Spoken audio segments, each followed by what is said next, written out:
Today we have Christian and Yashan here to share our latest thinking on 5G technology and its implication around the world. Christian is a managing director and head of research for PIMCO.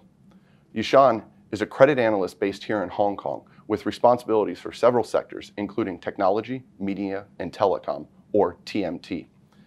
Let me start maybe with you, Christian. Can you please share the PIMCO investment process?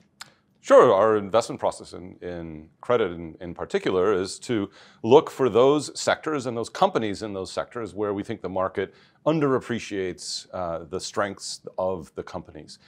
And that is kind of across the board in everything that we do, but particularly in credit research, that means that there has to be a real focus first on the sector. So we build our credit research team around sector analysts who cover all of the companies in their sector, whether they're investment grade or high yield or bank loans. But then knowing their sector can then really apply that sector knowledge down at the individual credit analysis and credit picking.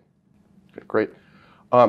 Turning to technology and 5G, what are some of our latest thinking, maybe from a global view as well as a regional view? Well, in the global view, 5G is both an opportunity but also a potential risk. The potential risk is that it involves a lot of money to build out these 5G networks. So, a lot of companies have to invest a lot of cash to build these out. At the same time, because of all of the new applications that Yashan can speak to, all of the new applications that you can use 5G for, there are a host of potential opportunities that the telecom companies can take advantage of, but also the users of 5G as they explore new ways of using 5G.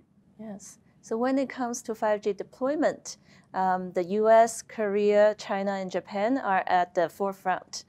This is mostly driven by government ambition rather than initial consumer demand.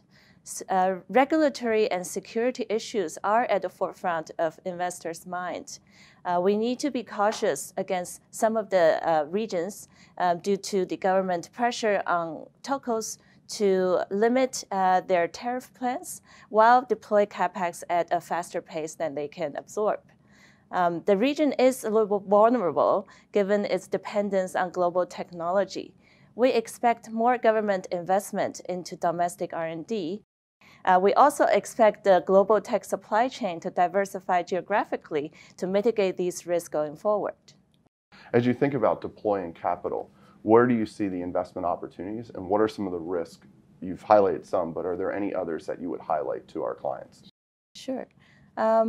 While the initial capex will be borne by the global telcos, revenue opportunities are modest for now. We've turned some more cautious against some Asian telcos, given slowing growth coupled with mounting competitive and regulatory pressures. On the other hand, we see cell towers as well positioned to benefit from the rollout of 5G. Semiconductor companies and telecom equipment vendors should benefit as well.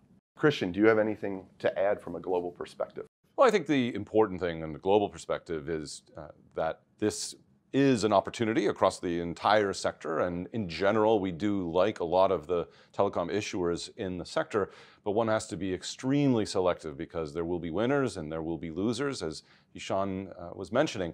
We have our global team of 65 credit analysts spread in our various offices around the world, including here in Asia Pacific, Hong Kong, Singapore, Tokyo, Sydney as well. And you need that network of analysts going deep into individual credits to really pick who are going to be the winners and find also who are going to be the losers. Thank you, Christian. Thank you, Yashan. And thank you very much for the trust and confidence you place in PIMCO.